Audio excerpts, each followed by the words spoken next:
Hadirin dan hadirat rahimakumullah, Assalamualaikum warahmatullahi wabarakatuh. Alhamdulillah, kita bersyukur kehadirat Allah Azza wa Jalla. Berkat taufiknya kita dapat meneruskan lagi majlis ilmu kita dengan bab yang ketujuh, yaitu hakikat iman.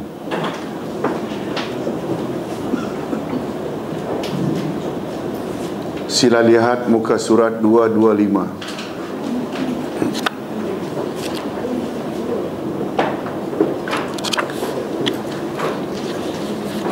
Sebagai mukaddimah,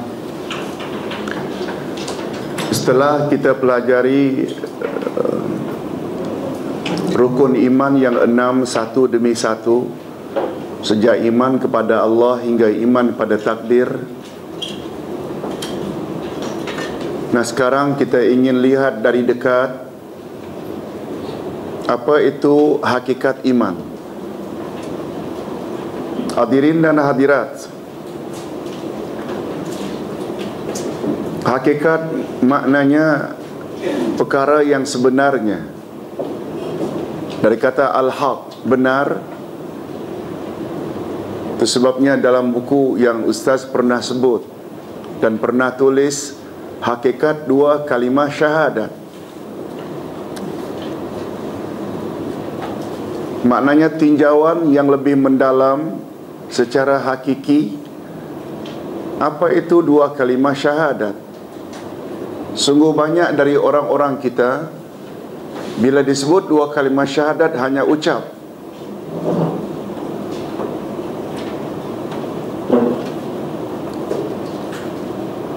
Tetapi tidak tahu apa rukun dua kalimah syahadat, apa rukun la ilaha illallah, apa syarat la ilaha illallah, apa rukun Muhammad Rasulullah, apa makna asyhadu.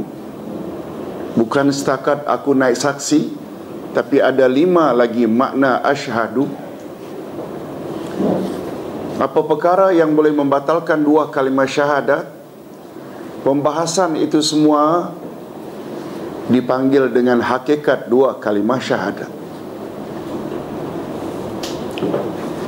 Sebagaimana kita sama-sama maklum, bila semua nikmat itu disenaraikan, nikmat yang paling tinggi adalah nikmatul iman.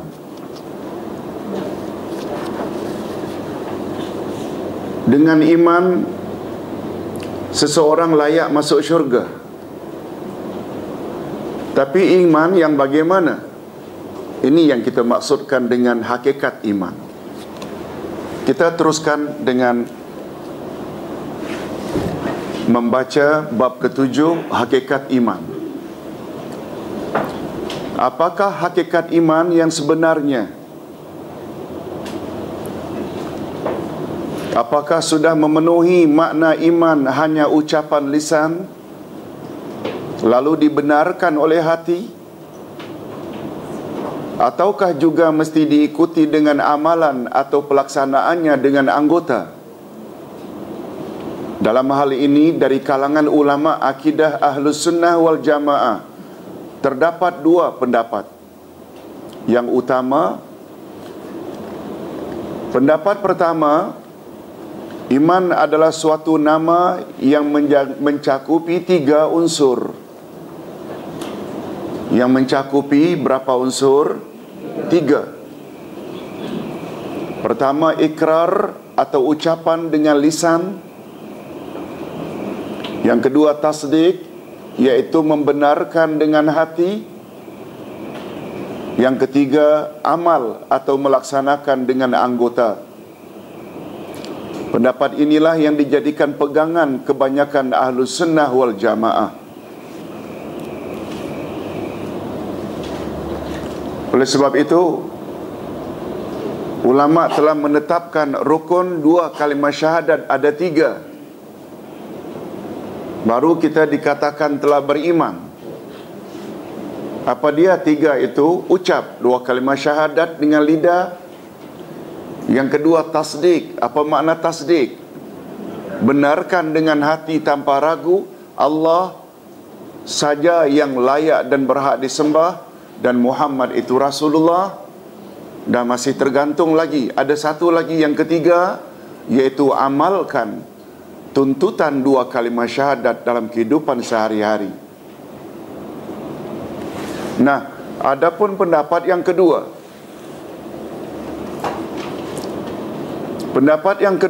iman adalah suatu nama yang mencakupi ikrar atau ucapan dengan lisan dan tasdik atau membenarkan dengan hati.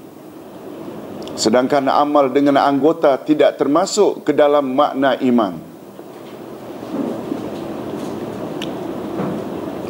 Tetapi golongan yang kedua ini mengatakan mengamalkan segala syariat yang sahih datangnya dari Rasulullah sallallahu alaihi wasallam adalah wajib ke atas setiap mukmin yang sudah berikrar dengan lisan dan tasdik dengan hati tersebut. Ustaz ulang. Pendapat pertama mengatakan iman itu mesti ada berapa unsur? Pendapat pertama 3. Ikrar, ucap dengan lidah, tasdik, benarkan dengan hati, dan laksanakan dengan anggota. Inilah pendapat majoriti. Pendapat kedua mengatakan bahawa iman mengandung 2 unsur, ucap dengan lidah, ikrar dengan lisan, dan tasdik dengan hati. Pendapat kedua tidak memasukkan amal dengan anggota. Tetapi pendapat kedua menambah adalah wajib mengamalkan syariat yang datang secara sahih dari Rasulullah sallallahu alaihi wasallam. Maknanya sama tak pendapat pertama dengan pendapat kedua? Sama tak? Ditinjau dari satu segi macam sama. Sebab walaupun pendapat kedua mengatakan iman itu ikrar dengan lisan dan benarkan dengan hati, mereka tambah wajib amalkan dengan anggota segala syariat yang datang dari Nabi Muhammad sallallahu alaihi wasallam.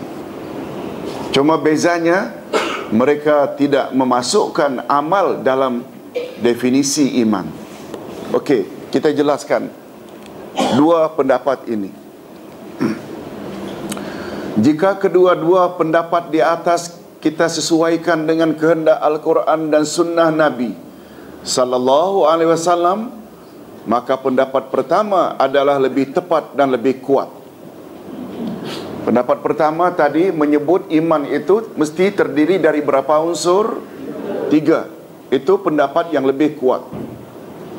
Pendapat kedua adalah pendapat Imam Abu Hanifah. Sedangkan para imam Ahlus Sunnah wal Jamaah seperti Imam Malik, Imam Asy-Syafi'i, Imam Ahmad ibnu Hanbal dan lain-lain semuanya berpegang pada pendapat yang pertama, yaitu iman mesti terdiri dari berapa unsur tadi? 3 unsur. Namun demikian, perbezaan pendapat tersebut hanya dari sudut pandangan yang disebut dengan khilaf nazari. Tolong ikuti.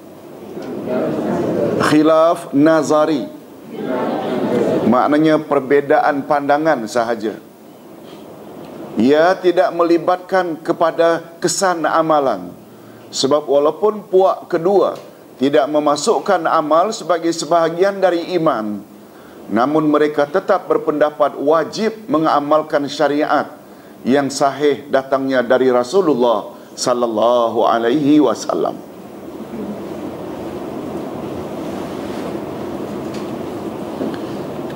Pengarang Syarah Al-Aqidatut Tahawiyah berkata, perbezaan pendapat antara Imam Abu Hanifah yang menyokong pendapat pertama atau kedua? Imam Abu Hanifah yang kedua.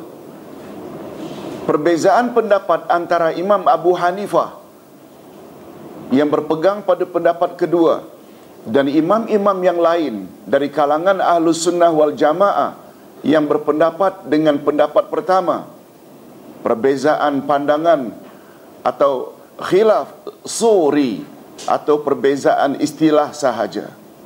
Ikhtilaf suri. Tolong ikuti, ikhtilaf suri.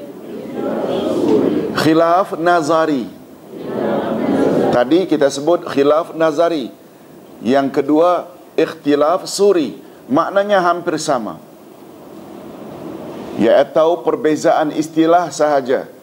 Mereka semua sependapat tentang perlunya amalan, sebagaimana mereka juga sependapat bahawa melakukan dosa besar tidaklah mengeluarkan mereka daripada iman.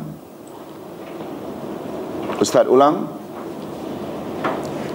Kedua-dua pendapat tadi sepakat bahawa Muslim Muslimat bila melakukan dosa besar tidaklah mengeluarkan mereka daripada iman.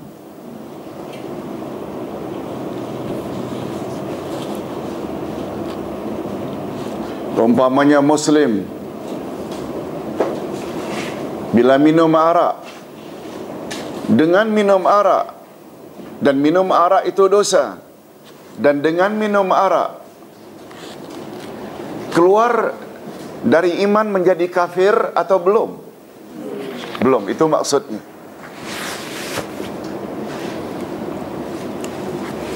Wanita bila berzina, minta maaf, dengan berzina muslimat tersebut, dia jadi kafir, keluar dari Islam atau belum? Belum, itu maksudnya. Pendapat pertama, yang memahami iman itu ada 3 unsur. Pendapat kedua, yang mendefinisikan iman itu hanya 2 unsur. Mereka sependapat bahawa Muslim Muslimat bila buat dosa tidaklah sampai mengeluarkan mereka dari iman.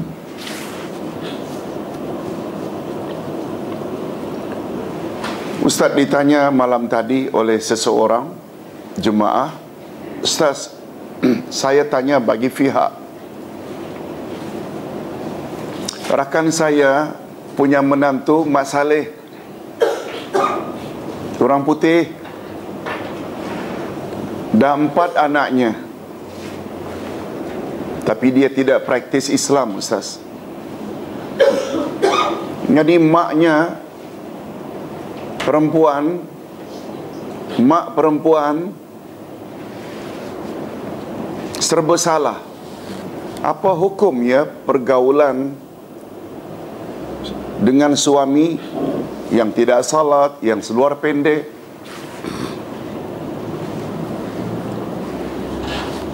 Ustaz tanya, suaminya tersebut ada pergi gereja tak? Pergi gereja tidaklah, Ustaz.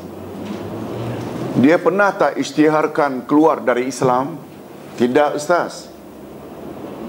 Okey, pergaulannya suami isteri, tapi dia tidak salat, Ustaz. Jadi seolah-olah yang tanya itu ingin Ustaz beri fatwa pisah mereka. Ustaz kata tidak boleh. Makcik, berapa banyak orang Melayu yang tidak salat? Berapa banyak orang Melayu yang minum arak, berjudi, berzina? Dapat faham tak? Maksud ini ni, 2 pendapat tadi sependapat. Orang apabila dah mengucap 2 kalimah syahadat dan dia tidak terkeluar dari iman, hanya sekedar buat dosa. Tapi kita walau bagaimanapun setuju tak kegundahan, kegelisahan, kesedihan mak mertua tadi? Betul tak? Karena menantu tidak mengamalkan Islam. Macam mana nanti mendidik anak-anaknya? Yang itu kita setuju. Tapi sampai dipisahkan karena tidak salat, tak kena. Ini gunanya kita belajar. Hadirin dan hadirat rahimakumullah. Itu sebabnya nasihat Ustaz, bapa-bapa dan ibu-ibu yang punya anak gadis atau anak bujang, carilah jodoh. Jangan terburu-buru mengawinkan anak.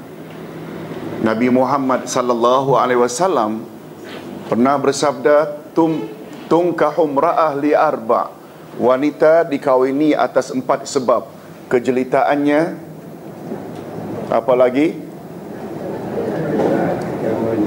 kekayaannya, keturunannya, dan agamanya. Nabi tambah, fazfar bizatid din taribat yadak, utamakan faktor agamanya, pasti kamu beruntung. Itu untuk lelaki. Untuk perempuan pula, apabila, hei para wali, wali di sini maknanya wali nikah, ayah ke, uncle ke, atuk ke, abang ke, para wali, jika kepadamu datang lelaki yang ingin mengawini anakmu ke, adikmu ke, cucumu, baik agamanya, baik akhlaknya, terimalah pinangan itu. Sebab bila kamu tolak, akan terjadi fitnah yang berkepanjangan. Betul tak Nabi juga nasihatkan kepada para wali yang ingin mengawinkan anak perempuannya dengan lelaki? Lagi-lagi yang Nabi tekankan faktor apa tadi? Agama dan akhlak. Jangan tengok handsome-nya, jangan tengok kekayaannya, kedudukannya. Sebab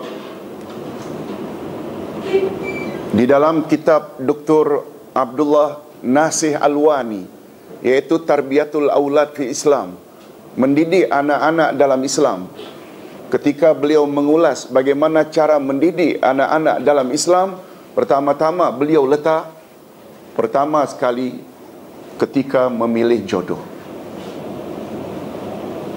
Sebab bila salah pilih jodoh, anak-anak nanti akan bersalah. Mak yang salihah, suami yang tidak saleh bermasalah.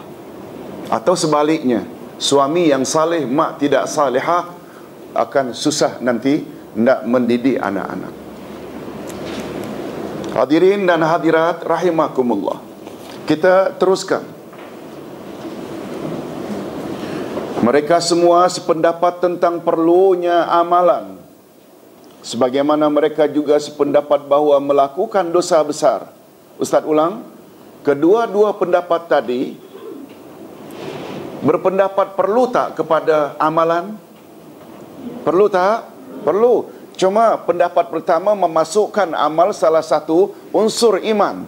Yang kedua tidak masuk unsur iman tapi wajib beramal. Ini yang kita sebut dengan ikhtilaf suri. Hanya dalam teori saja perbezaannya. Mereka juga sependapat bahawa melakukan dosa besar tidaklah mengeluarkan mereka daripada iman. Jika Allah berkehendak, Dia akan menyiksanya, dan sebaliknya jika Dia berkehendak, Dia akan memaafkannya. Hadirin dan hadirat, dulu kita pernah sebut dosa-dosa besar terbagi dua. Ada dosa yang Allah tidak akan ampun. Dosa apa? Syirik. Dan yang kedua, dosa-dosa besar yang Allah akan memaafkannya, iaitu dosa-dosa besar selain syirik, seperti minum arak, berjudi, berzina. Ustaz teringat hari Rabu yang lalu, seorang wanita datang habis kelas. Ustaz, saya dulu banyak buat syirik, tapi sekarang saya dah insaf. Macam mana Ustaz dengan dosa syirik saya yang katanya Allah tidak akan ampun? Mohon pencerahan Ustaz. Ustaz kata, Puan, yang dimaksudkan ayat 48 An-Nisa, tolong ikuti. A'udzubillahi minasyaitonirrajim.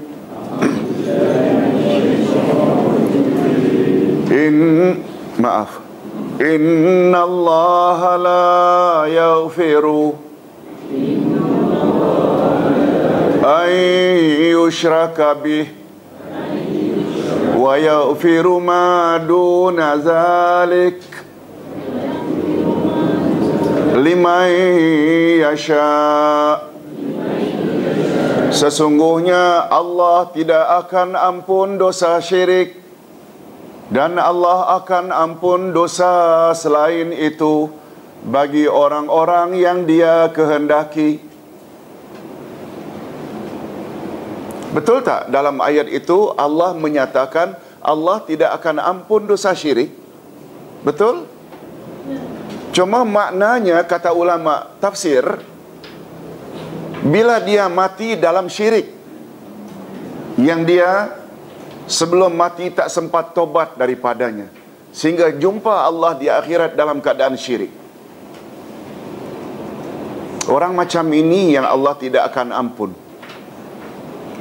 Orang inilah yang pernah disebut oleh Nabi Muhammad sallallahu alaihi wasallam. Apa kata Nabi? Setelah aku diberi izin untuk memberi syafaat, pertolongan pada umat manusia yang berdosa, dari umat sekian banyak itu, aku pilih umatku dahulu. Bapa-bapa dan ibu-ibu, kita ucap Alhamdulillah jadi umat Muhammad.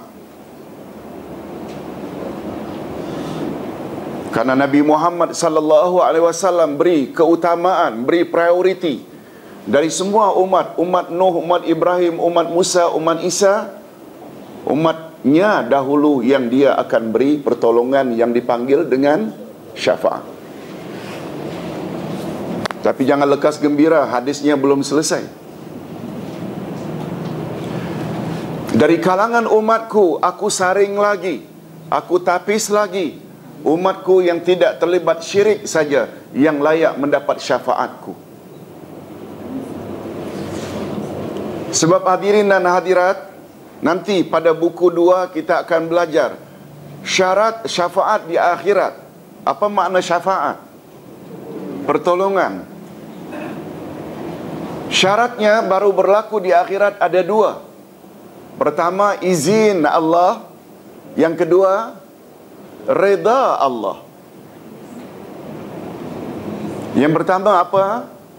Izin Allah. Yang kedua, reda Allah.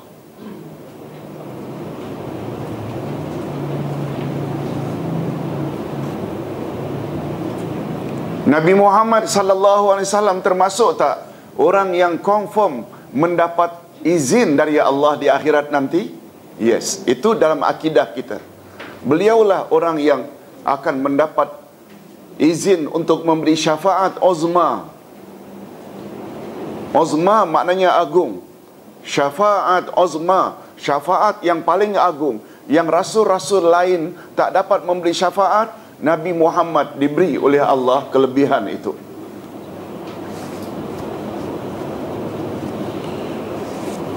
Ustaz terbaca semalam satu hadis Nabi sallallahu alaihi wasallam, riwayat Imam Muslim. Aku diberi oleh Allah 5 perkara yang Allah tidak bagi kepada umat terdahulu. Allah angkat aku menjadi rasul untuk seluruh manusia, sedangkan umat-umat terdahulu, sedangkan rasul-rasul terdahulu Allah utus mereka hanya untuk kaum mereka saja. Betul tak? Satu dah. Tapi Nabi Muhammad untuk seluruh manusia sampai hari kiamat. Oleh sebab tu orang Melayu tak perlu ada rasul Melayu. Karut saja. Dan boleh bawa kafir bila tak percaya Muhammad sebagai last rasul. Yang kedua, dibenarkan oleh Allah aku dan umatku untuk sujud di mana saja di atas permukaan bumi. Sedangkan umat-umat terdahulu bila salat, sujud tak boleh kecuali di dalam rumah ibadat mereka. Orang Nasrani di dalam gereja dan rumah-rumah ibadat lain. Itu sebabnya bila kita dalam perjalanan jauh, tidak ada tempat perhentian, boleh tak kita berhenti, pilih jalan lalu kita salat? Boleh. Itu dia kelebihan umat Muhammad. Yang ketiga, Allah halalkan bagiku dan umatku makan harta rampasan perang. Bila berperang Muslim dengan kafir, lalu ada yang dirampas, itu halal dimakan. Sedangkan umat terdahulu bila dapat harta rampasan perang, hendaklah dibakar. Haram dimakan. Yang keempat, Allah Subhanahu wa taala beri kelebihan kepada aku dan umatku. Bila berhadapan peperangan dengan orang kafir, Allah akan masukkan rasa takut di hati orang kafir sejak jarak sebulan perjalanan. Yang penting berjuang menegakkan agama dengan ikhlas.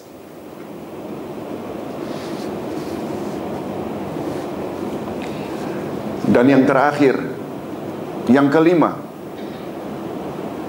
Allah Subhanahu wa taala beri aku syafaat, beri aku izin untuk memberi syafaat kepada umat manusia yang Allah tidak bagi pada nabi-nabi yang lain. Semuanya ada berapa? Termasuk dalam hadis panjang disebut, umat-umat yang berdosa mula-mula datang kepada Adam. Ya Adam, engkau adalah datuk kami, daripada engkau kami ini berasal. Kami banyak buat dosa, tolong wahai datuk kami Adam, beri kami syafaat. Nabi Adam jawab, aku tidak boleh beri syafaat sebab aku sendiri ada masalah. Allah pernah larang aku mendekati pokok larangan, tapi aku dekati juga. Mintalah kepada yang lain. Datang kepada Nabi Nuh, mereka ucap lagi, wahai Nuh, berilah kami syafaat. Nabi Nuh juga menjawab, aku tidak dapat memberi kamu syafaat sebab aku pernah minta supaya selamatkan anakku Kanaan yang durhaka. Dan Allah tegur, jangan engkau jadi orang yang bodoh, dia bukan anakmu lagi. Kan itu teguran Allah kepada Nuh. Datang pada Ibrahim, Ibrahim juga jawab, tak boleh sebab aku pernah berbohong ketika ada macam-macam. Ketika dituduh memecahkan berhala, aku kata tidak, yang memecahkan itu berhala yang paling besar. Ketika ditanya oleh Raja Mesir yang bernama Sinan, siapa wanita itu untuk menyelamatkan isteriku, aku katakan dia adalah ukhti, my sister, bukan my wife.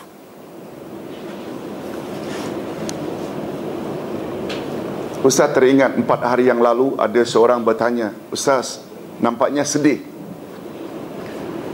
Suami saya pernah ditanya oleh seseorang di telefon,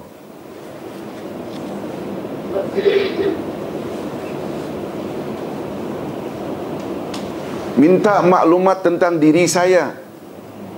Lalu suami saya enggan. Ditanya tentang saya, suami saya enggan beritahu, bimbang. Lalu yang tanya melalui telefon, siapa dia dengan kamu? Dia adalah my friend. Boleh faham? Lalu isteri ini jadi bimbang. Dengan kata-kata my friend itu jatuh talak atau tidak? Ustaz kata tidak. Ustaz bawa kisah tentang Nabi Ibrahim. Nabi Ibrahim kan duduk di Palestin dengan suami istrinya Sarah. Dan Sarah terkenal wanita yang jelita. Karena hidup mereka miskin, mereka mengadu nasib pergi ke Mesir. Mesir zaman itu diperintah oleh raja yang bernama Sinan. Dan Sinan ini satu tabiatnya yang tidak baik, sangat suka kepada isteri orang yang cantik-cantik. Dia suka isteri orang. Oleh sebab itu ketika Ibrahim sampai di Mesir, Ibrahim ditanya, siapa wanita bersamamu itu? Tujuan Ibrahim ingin menyelamatkan istrinya. Ibrahim hanya jawab, hiya ukhti, she is my sister, bukan my wife. Tujuannya untuk menyelamatkan. Sama tak dengan tujuan orang tadi? Tidak disebut isteri tapi my friend. Itu hujahnya. Maka tidak jatuh talaknya. Baik. Lalu datang pada Nabi Musa. Nabi Musa juga jawab, tak boleh sebab aku sendiri pernah buat perkara yang tidak disukai Allah. Kan Nabi pernah tinju seorang orang Qibti, akhirnya mati. Kemudian datang pada Nabi Musa. Dalam hadis sahih riwayat Imam Bukhari, tidak disebut apa alasan Isa tidak dapat memberi syafaat. Akhirnya datang pada Nabi Muhammad sallallahu alaihi wasallam dan Nabi Muhammad dapat memberi syafaat. Ini yang dipanggil dengan syafaat uzma. Tolong ulang, syafaat uzma. Syafaat agung. Ini hanya diberi kepada Nabi Muhammad sallallahu alaihi wasallam. Bapa-bapa dan ibu-ibu yang dihormati sekalian, berbalik kepada persoalan. Itu sebabnya bagus juga untuk menambah maklumat ya. Ada orang tanya semalam, Ustaz, tak tahulah saya salah dengar ke atau memang begitu. Dalam salah satu radio ada wawancara, Ustaz itu mengatakan bahawa Abu Talib itu tidak masuk neraka sebab beliau sejak kecil tidak pernah menyembah berhala. Ada dengar tak? Tak dengar. Ustaz jawab, statement itu kalau betul, tak betul. Kalaulah betul, tak betul. Maksudnya kalau betul, faham? Kalau betul macam itu, Ustaz tu cakap, itu tak betul.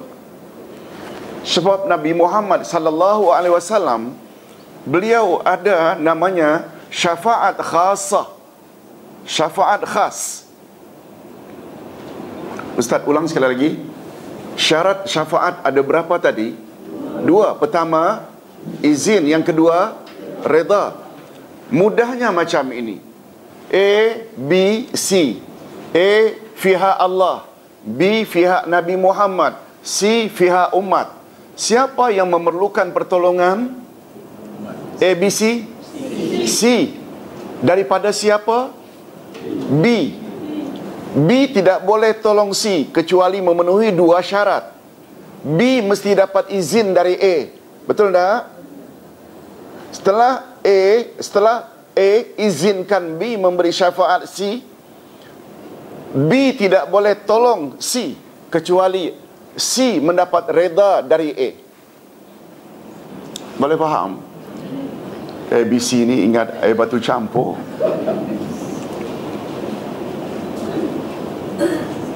Boleh faham? Kita ni C memerlukan bantuan dari B. B tidak boleh bantu kita tanpa izin dari A. Ini kita boleh lihat dalam ayatul kursi, man zallazi yashfa'u indahu illa biizni. Tak seorang pun boleh beri syafaat di akhirat nanti tanpa izin Allah.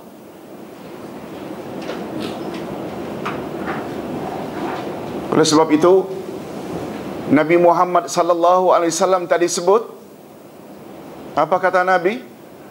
Dari sekian, setelah aku diberi izin untuk memberi syafaat umat manusia yang berdosa, sejak dari umat Nuh sampai akhir zaman, aku pilih umatku dahulu. Alhamdulillah. Daripada kalangan umatku, aku saring lagi, aku tapis lagi umatku yang tidak terlibat syirik sahaja yang akan mendapat syafaatku. Mengapa orang syirik Allah tidak boleh beri syafaat? Maaf. Mengapa orang syirik Nabi tak boleh beri syafaat? Dapat jawabannya? Apa sebab? Sebab orang yang syirik Allah tak reda. Betul tak? Allah ada tak buat statement yang dia tidak akan ampun orang yang syirik? Cuma ada namanya syafaat ammah, ada syafaat khasah.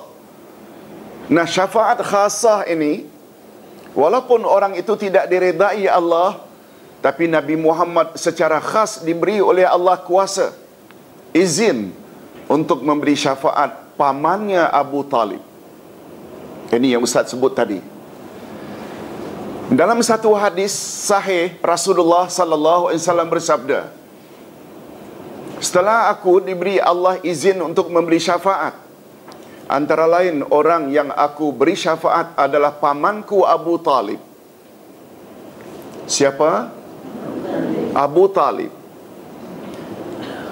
Memberi syafaat atau pertolongan Dalam hal apa? Mengangkat Abu Talib dari kerak neraka ke neraka yang paling ringan. Bukan keluar neraka. Dari neraka yang paling bawah kepada neraka yang paling ringan. Dan Nabi tanya, tahukah kamu sekalian bagaimana gambaran panasnya neraka yang paling ringan? Iaitu apabila penghuni neraka yang paling ringan memasukkan kakinya di dalam kasut yang dibuat dari api neraka yang paling ringan, menggelegak otaknya. Ini semua memberi isyarat Abu Talib masuk neraka atau masuk syurga. Itu yang Ustaz katakan, kalaulah betul macam yang dikatakan, itu bercanggah dengan hadis Nabi sallallahu alaihi wasallam. Jadi berbalik kepada pertanyaan wanita tadi. Jadi macam mana saya Ustaz? Ustaz kata, maksud dosa syirik tidak diampunkan bila mati dalam syirik. Itu sebabnya sempena ini Ustaz suka memberi nasihat bapa-bapa dan ibu-ibu yang ada andai kata punya kanser stage 4. Jangan sampai hilang pertimbangan. Datang ke bomo-bomo yang menurun, gunakan tangkal, tilik, tenung, semah, lalu diramallah ada orang buat kamu begini, begitu. Bimbang bila dalam rawatan sampai ajal. Bimbang. Dia mati dalam syirik. Betul tak? Jangan sampai hilang pertimbangan. Lalu Ustaz kata, jadi macam mana saya Ustaz? Ustaz kata, ayat 48 An-Nisa itu hendaklah dipadankan dengan ayat 53 Az-Zumar. 53 Az-Zumar. Tolong ikuti. Qul ya ibadiyallazina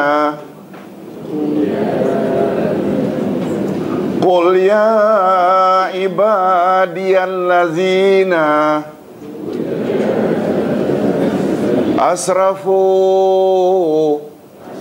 ala anfusihim la taqnatu min rahmatillah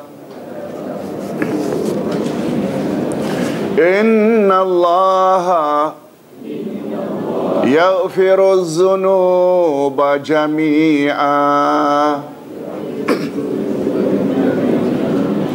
Katakan hai Muhammad, hai hamba-hambaku yang bergelumang dengan maksiat, janganlah kamu putus asa akan rahmat Allah. Jangan fras. Jangan putus asa akan rahmat Allah. Setelah orang yang banyak buat dosa dilarang oleh Allah putus asa, lalu Allah sebut sebabnya. Tolong ulang sekali lagi. Innallaha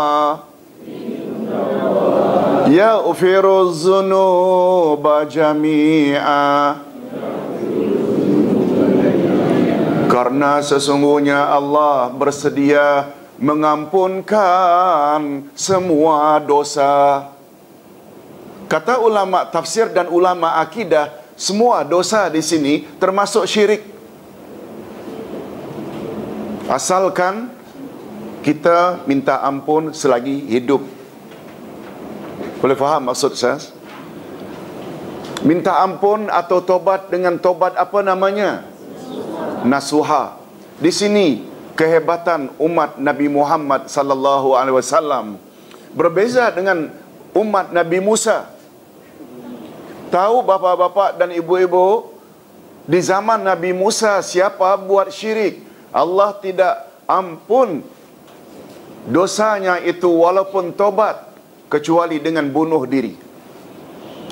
Tobat daripada syirik yang Allah terima dengan bunuh diri, baru dosa syirik itu Allah ampunkan. Zaman Nabi itu syariat.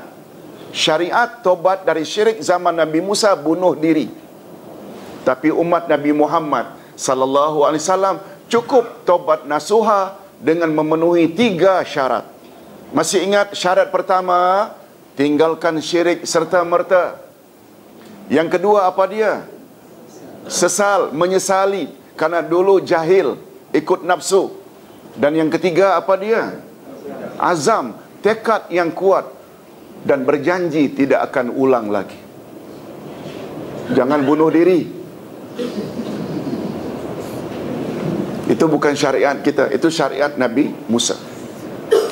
Bapa-bapa dan ibu-ibu yang dihormati sekalian, Ustaz tengok baru dia lega, puan tersebut. Cuma Ustaz nasihatkan, jangan delay. Sebab ada ketikanya pintu tobat ditutup. Ada tak? Bila? Menjelang kiamat. Dan kiamat pula terbagi dua. Kiamat kecil iaitu kematian, iaitu naza'. Tolong ikuti hadis sahih riwayat Imam Bukhari. Innallaha yaqbalu taubatal abdi ma lam yatagharghar. Sesungguhnya Allah menerima tobat hamba-hambanya selagi belum sampai ke peringkat naza'. Itu menjelang kiamat kecil. Dan menjelang kiamat besar, iaitu apabila matahari terbit dari sebelah barat, menandakan kiamat sudah sangat hampir. Oleh sebab itu hadirin dan hadirat, karena kita boleh dicabut nyawa bila-bila masa, segera minta ampun kepada Allah Azza wa Jalla. Dan Ustaz ada sebut di antara doa yang sangat bagus. Coba lihat muka surat yang terakhir 282 sebelum sumber rujukan buku ini. Doa yang diajar oleh Nabi sallallahu alaihi wasallam. Hadis riwayat Imam Ahmad dengan sanad yang baik. Allahumma inna na'udzubika min an nusyrika bika syai'an na'lamu wa nastaghfiruka lima la na'lamu. Ya Allah, ya Tuhan kami, sesungguhnya kami berlindung kepadamu daripada mempersekutukan Engkau dengan sesuatu yang kami ketahui, dan kami memohon ampunanmu terhadap syirik yang kami tidak ketahui. InsyaAllah, kata ulama, bila doa ini kita ulang, kita baca dengan memenuhi berapa syarat tobat tadi? 3. Allah akan ganti dengan kebaikan untuk kita.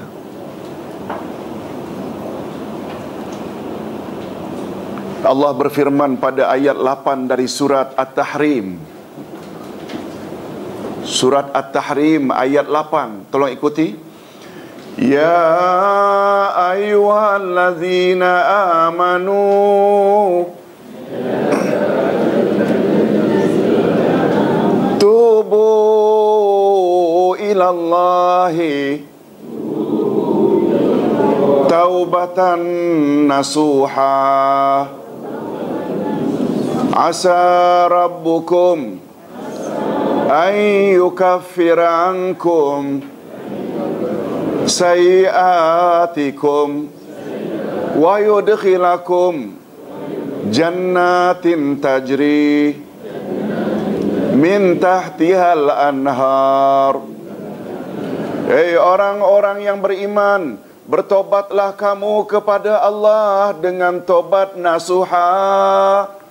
Dengan berbuat demikian, Allah akan hapus dosa-dosamu dan Allah akan masukkan kamu ke dalam syurga yang mengalir di bawahnya sungai-sungai. Ini dia kelebihan tobat nasuha. Banyak macam mana pun dosa, Allah akan ampun. Termasuk tak dosa syirik? Masuk tak? Masuk. Hadirin dan hadirat rahimakumullah. Kita teruskan dengan pembahasan berikut.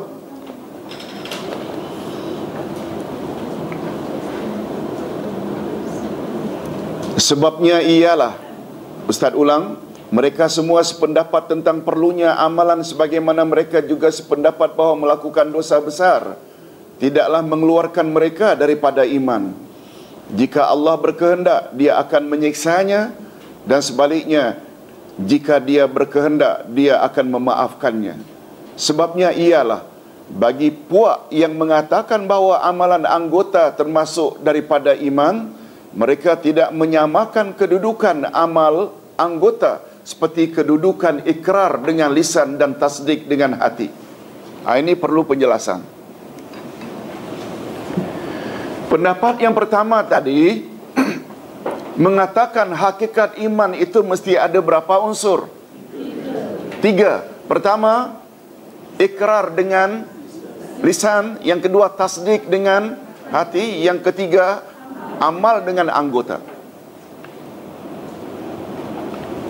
Bila ditanya, Ustaz, pendapat yang pertama ini, apa pasal bila orang tak mengamalkan kewajiban, mereka tidak keluar dari iman? Padahal amal itu salah satu unsur yang 3. Betul tak? Jawabnya, pendapat yang pertama, walaupun mengamalkan suruhan agama salah satu daripada 3 unsur, mereka tidak mengamalkan dengan anggota dengan ikrar dengan lisan dan tasdik dengan hati. Maksudnya, bila seseorang enggan mengucap 2 kalimah syahadat dengan lisan, dia belum lagi Islam. Boleh faham? Itu sebabnya bagi pendapat yang pertama,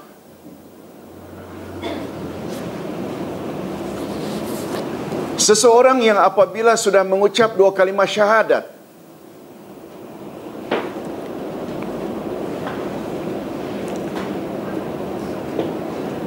dia belum lagi salat, belum lagi tutup aurat, barangkali balik masih lagi minum arak, keluar tak dia daripada Islam dengan minum arak? Tidak. Kan beza dengan mengucap. Non-Muslim, dia salat, dia puasa, dia naik haji, non-Muslim, tapi mulutnya tak pernah mengucap 2 kalimah syahadat, dia tetap non-Muslim. Nampak tak kedudukan ucapan lidah? Itu maksudnya, Pak. Walaupun mereka pendapat pertama meletakkan 3 unsur ini di dalam hakikat iman, tapi mereka tidak menyamakan amalan anggota dengan ucapan lidah dan tasdik hati. Boleh faham? Yes. Hadirin dan hadirat rahimakumullah. Karena ketiadaan iman, coba tengok, karena ketiadaan iman berkaitan rapat dengan ketiadaan ikrar dan tasdik. Bila tidak ada takrir, ikrar, bila tidak ada tasdik, maknanya iman tak ada. Tetapi iman tidak lenyap dengan ketiadaan amal, karena dia hanyalah sebahagian dan kemestian iman. Min lawazimil iman. Tolong ikuti. Sekali lagi, min lawazimil iman. Ia iaitu mengamalkan dengan anggota min lawazimil iman, maknanya suatu tuntutan iman. Tuntutan iman menyuruh kita berbuat apa yang disuruh, tapi dia bukan menjadi syarat. Oleh itu, sewajarnya kita jangan terlalu mendalami dan terikat dengan perbezaan pandangan yang tidak begitu prinsip tersebut. Boleh faham maksudnya perbezaan yang mana satu ini? Antara 2 pendapat tadi. Walaupun pendapat yang kedua tidak memasukkan amal dalam definisi iman, tapi mereka kan juga mewajibkan. Betul tak? Sedangkan pendapat yang pertama, walaupun memasukkan amal, mereka tidak samakan kedudukan amal itu dengan ikrar dan tasdik. Boleh faham? Itulah sebabnya orang kata belajar akidah ni mesti berguru. Kalau baca sendiri di rumah barangkali pening juga.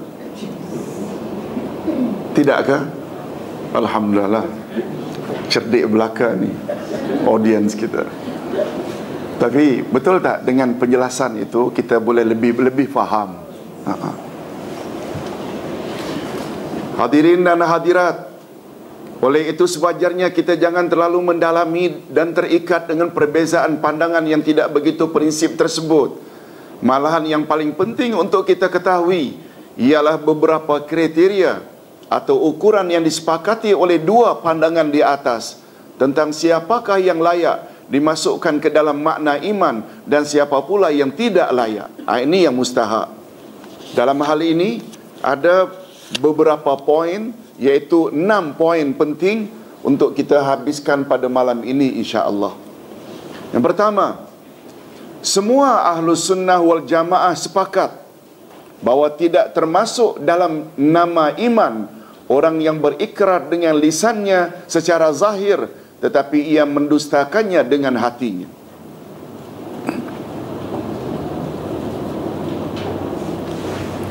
Bila disebut semua Ahlus Sunnah sepakat, maknanya kedua-dua pendapat tadi. Mereka tidak memasukkan dalam nama iman orang yang berikrar dengan lisannya secara zahir tetapi ia mendustakannya dengan hatinya. Ustaz teruskan, merekalah golongan munafikin yang Allah ceritakan di dalam Al-Quran bahawa untuk mereka siksaan yang lebih berat dari orang-orang yang durhaka lainnya dan tempat mereka kelak di bahagian neraka yang paling bawah. Hadirin dan hadirat, bila seseorang ucap la ilaha illallah Muhammadar Rasulullah, tapi bila kita tanya, awak percaya Allah tak? Oh tidak, Tuhan itu ada anak. Awak percaya tak Muhammad itu Rasulullah? Tidak, Nabi Muhammad bukan Rasul terakhir. Padahal dia dah ucap dah 2 kalimah syahadat dengan ucapan itu, tetapi dia tidak membenarkan. Dia bukan dikatakan mukminin, bukan dikatakan mukmin, tapi lebih tepat dikatakan munafikin. Orang yang lain cakap, lain buat, atau lain di hati.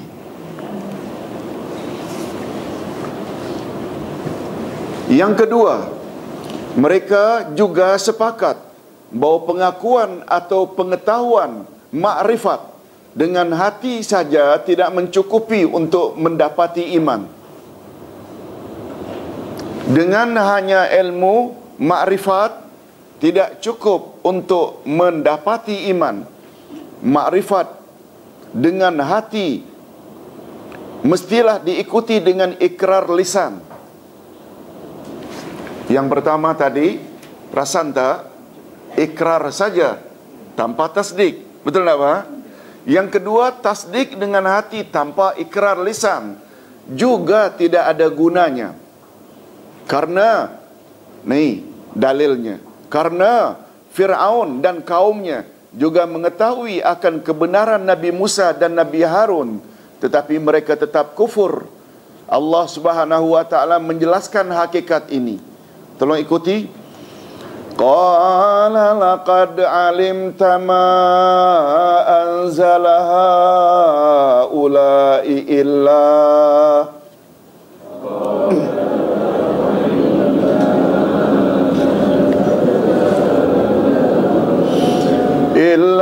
Rabbus samawati wal ardi basair.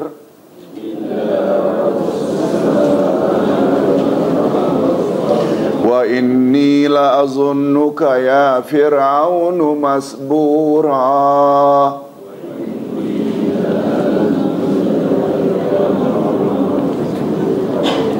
Musa menjawab, sesungguhnya kamu telah mengetahui bahawa tiada yang menurunkan mukjizat-mukjizat itu kecuali Tuhan yang memelihara langit dan bumi sebagai bukti-bukti yang nyata. Dan sesungguhnya aku mengira kamu, hai Fir'aun, seorang yang akan binasa. Jadi kata Nabi Musa, laqad alimta. Laqad ini, coba tengok balik permulaan ayat. Qala, telah berkata dia. Siapa dia? Nabi Musa. Laqad, dalam kaedah bahasa Arab, bila ada lam, ada qad, dua-dua menunjukkan takkid. Takkid maknanya confirm. La, sungguh-sungguh, Qad, sungguh-sungguh. 2 kali sungguh-sungguh. Alimta, kamu telah mengetahui. Kamu di sini siapa? Firaun. Laqad alimta, sungguh-sungguh kamu telah mengetahui, hei Firaun, ma anzala haula, tidaklah yang menurunkan mukjizat-mukjizat seperti tongkat dan lain-lain kecuali Allah. Maknanya Firaun ada knowledge tak? Ada ilmu, ada makrifat. Tapi sayangnya makrifat itu tidak disebutnya dengan mengucap aku beriman kepada Musa. Nah, hadirin dan hadirat, Firaun ada ucap tak percaya pada Tuhan Musa? Ada tak? Ada atau tak ada? Lah, khilaf ulama. Yang betul ada. Tapi ucapannya itu sudah terlambat. Masih ingat? Ketika laut yang tadi jalan jadi cantumkan balik oleh Allah jadi laut, Firaun dah mula minum air laut merah seteguk 2 teguk. Ketika itu dia membuat pengisytiharan, oh Tuhan, sekarang aku percaya dengan Tuhan Musa. Allah kata dah terlambat. Ini yang tadi yang kita sebut, Allah menerima taubat hambanya selagi sebelum nazak. Betul tak? Taubatnya itu dah terpaksa. Itu yang kita kata tak ada guna. Jangan sampai terlambat. Semasa dia sehat, dia enggan ucap. Nah, ini bukti. Allah berfirman tentang sikap ahli kitab terhadap Nabi Muhammad sallallahu alaihi wasallam. Hadirin dan hadirat, orang kafir sebelum datang Nabi Muhammad sallallahu alaihi wasallam terbagi berapa? 2 atau 3? 2. Iaitu kafir, pertama kafir zimmi. Itu dari tinjau dari sudut lain, yang boleh diperangi atau tak boleh diperangi. Ada harbi, ada zimmi. Tapi dari sudut orang kafir dapat kitab dari langit dengan yang tidak dapat kitab dari langit, terbagi 2 juga. Yang pertama namanya kafir coba ikuti ayat 1 dari surat Al-Bayyinah. Lam yakunil ladzina kafaru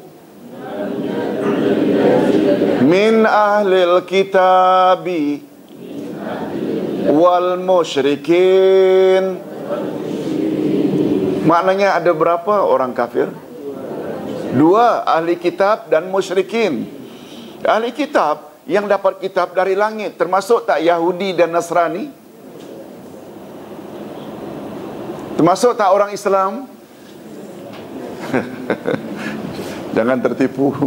Kita bercakap tentang orang kafir. Jangan kita pula dapat Quran jadi kafir. Bukan. Orang kafir yang pernah dapat kitab dari langit. Betul tak? Taurat oleh Nabi Musa yang agamanya itu Yahudi, dan Isa Kristian dapat Injil. Mereka tak terima Muhammad, namanya kafir ahli kitab. Yang menyembah berhala ini dan hari ini termasuk tak Buddha, Hindu, Majusi? Semuanya itu musyrikin, penyembah berhala. Kalau ada kitab pun itu kitab rekaan mereka, bukan dari langit. Pertanyaan berikut, dari 2 puak kafir ini, ahli kitab dan musyrikin, kafir yang mana satu yang tertunggu-tunggu kemunculan Rasul terakhir? Musyrikin atau ahli kitab? Mengapa ahli kitab? Karena mereka dapat maklumat dari rasul-rasul mereka, dan ciri-ciri Rasul terakhir tertera tak di dalam kitab-kitab mereka, Taurat dan Injil. Okey. Begitu muncul Nabi Muhammad, mereka terima atau reject Muhammad?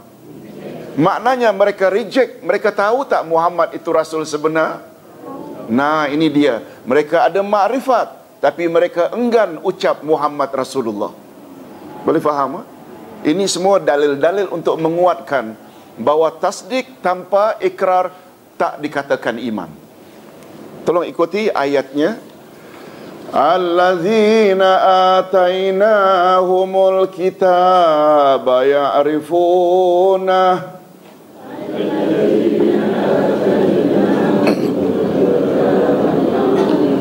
Ya'rifunahu kama ya'rifuna abna'ahum.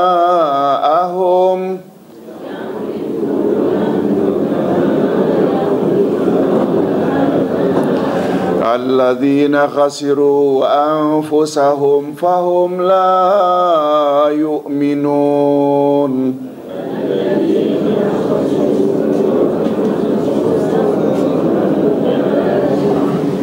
Orang-orang yang telah kami berikan kitab kepadanya, mereka mengenalinya Muhammad seperti mereka mengenali anak-anak mereka sendiri. Orang-orang yang merugikan dirinya, mereka itu tidak beriman kepada Allah. Ini ayat ini menguatkan lagi. Hanya sekedar ada ilmu tapi tidak ikrar. Kalau Ustaz boleh buat contoh hari ini, termasuk tak setengah para orientalis? Faham makna orientalis? Dalam bahasa Arab disebut dengan mustasyriqun. Bukan syirik, bukan. Syirik itu shin, ra, kaf, panjang. Mustasyriqun itu kaf, titik dua. Dari kata syarqi. Tolong ulangi, syarqi, gharbi, gharbi barat, west, syarqi timur. Negara Timur Tengah dan Asia ini dipanggil orang timur. Betul enggak? Sebab muncul matahari dari sebelah timur. Gharbi itu sebabnya mengapa dipanggil salat maghrib? Karena salat itu bermula dengan terbenamnya matahari. Boleh faham tak? Jadi orang-orang yang pakar dalam hal-hal ketimuran dipanggil mustasyriqun. Itulah dia orientalis. Kalau tak salah oriental pun membawa makna itu. Betul tak? Yes. Terjemahannya oriental. Dia pakar tentang Islam. Dia karang buku-buku tentang Islam. Knowledge-nya banyak, tapi dia tidak masuk Islam. Ada guna tak? Tak ada guna. Itu contoh lagi. Bapak-bapak dan ibu-ibu yang dihormati sekalian, bahkan iblis juga mempunyai makrifat atau mengetahui tentang Tuhannya, tetapi ia justru pemimpin dari semua orang-orang kafir. Nah, berikutnya kesepakatan Ahlus Sunnah yang ketiga. Mereka sepakat bahawa mukmin yang digolongkan sebagai ahli kiblat tidak kekal di dalam neraka. Orang beriman dari ahli kiblat maknanya orang Islam. Bila disebut ahli kiblat, mereka adalah Islam. Mereka tidak akan kekal di dalam neraka. Mereka mestilah orang yang beriktikad atau yakin dengan Islam, dengan etikad yang putus atau penuh tanpa sedikit pun, dan diikuti dengan tanpa ragu sedikit pun, dan diikuti dengan mengucapkan dua kalimat syahadat. Andai kata ia tidak andai kata ia tidak memenuhi dua unsur ini. Dua unsur apa tadi? Masih ingat? Ikrar dengan lidah dan tasdik dengan hati, atau etikad dengan hati. Orang macam itu kalaupun masuk neraka disebabkan dosa-dosa lain, dia akan kekal atau dia akan keluar juga? Akan keluar juga. Itu maksudnya. Di sini menunjukkan bahawa dua unsur tadi memang sangat penting. Ikrar dengan lidah, benarkan dengan hati. Andai kata ia tidak memenuhi dua unsur ini, maka ia pada asalnya atau prinsipnya tidak termasuk di dalam ahli kiblat, kecuali bagi orang yang tidak mampu bertutur seperti bisu atau sebab-sebab tertentu. Orang bisu, dia tidak mampu bertutur, dia dikecualikan. Tapi bagi kita yang mampu bertutur, kita kena ucap.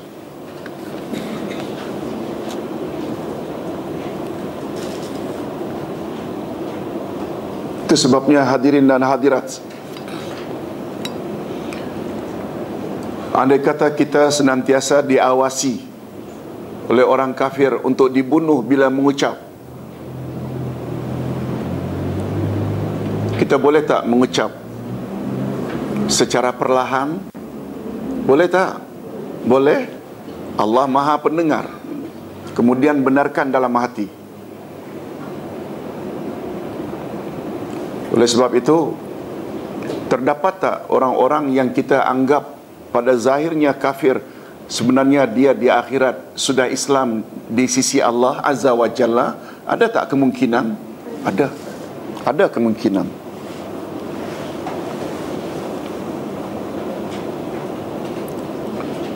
Apa yang terjadi dan menimpa orang yang sangat penting di Britain karena punya boyfriend orang Islam, akhirnya dia mati, dibunuh, kononnya karena accident. Ada tak kemungkinan yang Diana ini, ada tak kemungkinan, ini Ustaz tak sebut ya, ada tak kemungkinan dia itu Islam sebenarnya di sisi Allah? Ada kemungkinan. Yang barangkali karena bimbang nanti putera mahkota ini ibunya orang Islam, bahaya untuk Britain. Betul tak? Ini kita tak kata putus ya, kebarangkalian itu ada. Itu sebabnya Ustaz layari 2 hari yang lalu tentang Mike Tyson, tentang Michael Jackson, tentang, betul tak? Ada di dalam internet semua disebut tentang mereka pergi ke Mekah, tentang statement-statement mereka. Masya Allah. Kita doakan semua mereka mudah-mudahan mendapat tempat yang baik di sisi Allah. Dan kalaupun ada kekurangan dan dosa-dosa di sana sini, Allah maafkan. Amin ya Rabbal Alamin. Hadirin dan hadirat rahimakumullah.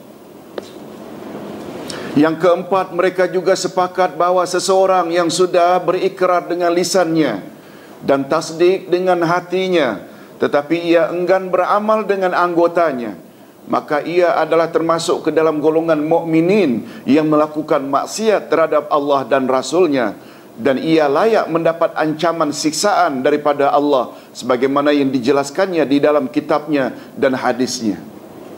Namun demikian, dengan tidak mengamalkan suruhan agama, mereka terkeluar tak daripada iman?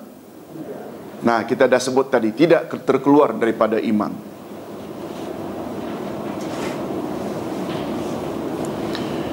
Yang kelima, mereka sepakat bahawa pelaku dosa-dosa besar tidak dikatakan kafir selagi mereka tidak menghalalkannya, walaupun mereka mati sebelum bertobat dari dosa-dosa tersebut. Majoriti ulama Ahlus Sunnah wal Jamaah, walaupun mereka memasukkan amalan dengan anggota sebagai salah daripada iman, sebahagian daripada iman, namun mereka tetap tidak mengkafirkan orang yang sudah berikrar dengan lisan dan tasdik dengan hati, andai kata ia tidak beramal. Sedangkan Imam Abu Hanifah, walaupun beliau tidak memasukkan amalan dengan anggota sebahagian daripada iman, namun beliau tetap memandang bahawa amalan sebagai kemestian atau tuntutan iman. Tapi mereka semua sepakat bahawa tidak kafir jika meninggalkan amalan.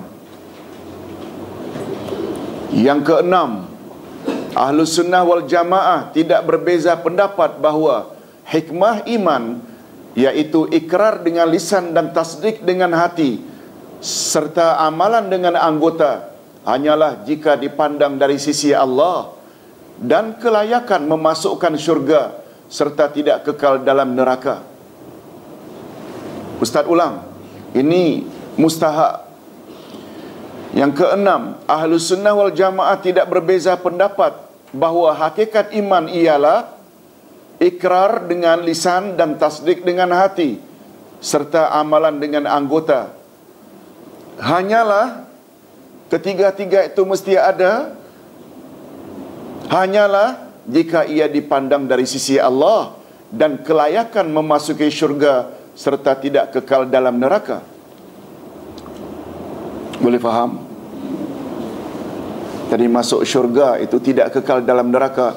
Amal termasuk tak salah satu syarat? Yes, maknanya kena lengkap 3. Coba bandingkan. Tetapi jika iman dipandang dari sisi hukum hakam di dunia, maka iman sudah mencukupi dengan ikrar dengan lisan dan mengucap 2 kalimah syahadat. Siapa yang sudah ikrar dengan 2 kalimah syahadat, maka ia sudah dihukumkan sebagai orang yang beriman di dunia, dan ia dituntut supaya melaksanakan kehendak 2 kalimah syahadat tersebut. Dan dia tidak dihukumkan kafir, melainkan jika ia melakukan perkara-perkara yang boleh membatalkan 2 kalimah syahadat itu, sama ada dalam bentuk ucapan atau perbuatan. Boleh faham atau belum? Perlu penjelasan sikit. Untuk melayakkan masuk syurga, atau kalaupun masuk neraka tidak kekal dalam neraka,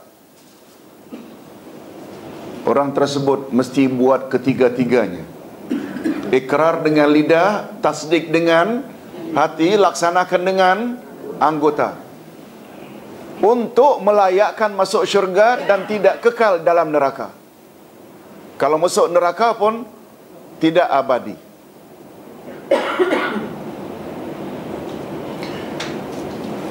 Tetapi seseorang sudah dihukumkan Islam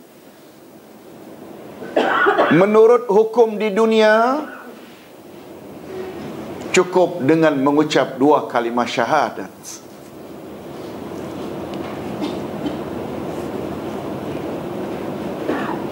Kalau dia tidak amalkan, tidak praktis Islam,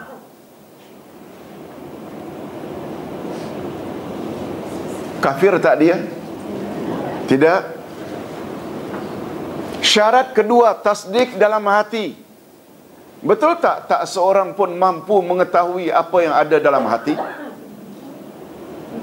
Ada tak kemungkinan seseorang mengucap 2 kalimah syahadat berpura-pura? Ada tak? Tapi tetap kita hukumkan dia sebagai Islam. Tentang dia tipu kita, itu urusan dia dengan Allah. Untuk melayakkan, kita katakan, untuk melayakkan awak masuk syurga, tak kekal dalam neraka, awak mesti buat 2 lagi. Benarkan tanpa ragu dalam hati dan laksanakan tuntutan agama dalam hidup. Ini satu riwayat menarik. Hakikat di atas berdasarkan hadis sahih riwayat Imam Muslim dari Usamah bin Zaid radhiyallahu an, bahwa beliau pernah membunuh orang kafir yang sudah mengucap la ilaha illallah. Beliau tidak merasa tenteram dengan perbuatannya itu. Lalu beliau menceritakannya kepada Rasul sallallahu alaihi wasallam, "Ya Rasulullah, saya telah bunuh orang kafir yang telah mengucap la ilaha illallah."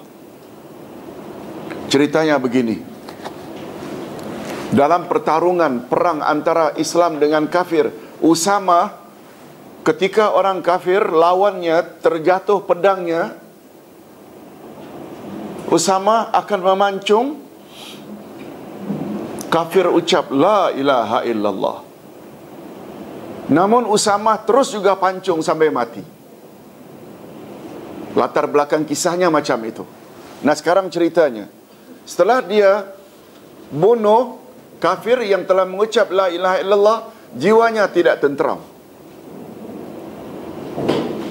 Hadirin dan hadirat, Islam kata, bila jiwa tidak tenteram, maknanya dosa.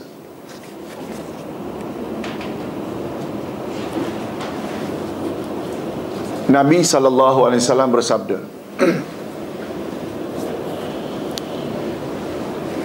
apabila kamu berhadapan dengan satu-satu perkara, fastafti qalbak. Tolong ulangi. Fastafti qalbak. Fastafti maknanya minta fatwa lah. Qalbak, pada hatimu. Qaf besar ya, yang ada titik. Bukan kalbak. Kalau kalbak itu minta fatwa lah kepada anjingmu. Kalbun itu yang kaf, iaitu bahasa Arab. Di situ kita perlu tak kepada makhraj? Belajar makhraj ini perlu. Qalbak, hatimu, kalbak, anjingmu, dekat sangat. Jangan sampai minta fatwa pada anjing pula nanti. Fastabti qalbak. Bila kamu dalam keadaan serba salah, minta fatwalah kepada hatimu. Apa kata Nabi? Memberi panduan. Bila hatimu terasa tenteram, tenang, itu maknanya okey lah itu. Tapi bila hatimu gelisah, itu maknanya dosa lah itu. Tapi ibu-ibu dan bapa sekalian, Ustaz ingin ingatkan, komen ulama hadis itu hanya untuk orang yang bertakwa. Para penyangak minta fatwa lah pada hati, tenteram terus. Betul tak? Orang banyak buat dosa, tak ada knowledge tentang Islam, tenteram terus. Ini nih, orang yang takwa macam Usamah ini, dia gelisah. Betul tak tidak tindakan aku ni? Bunuh orang yang mengucap 2 kalimah atau la ilaha illallah. Coba tengok apa kata Nabi. Tolong ikuti. Aqala la ilaha illallah wa qatalta. Qala ya Rasulullah, innama qalaha khawfan minas silah. Qala afala syaqaqta an qalbi hatta ta'lama aqalaha amla. Fama zala qalaha hatta tamannaitu anni aslamtu yauma'id.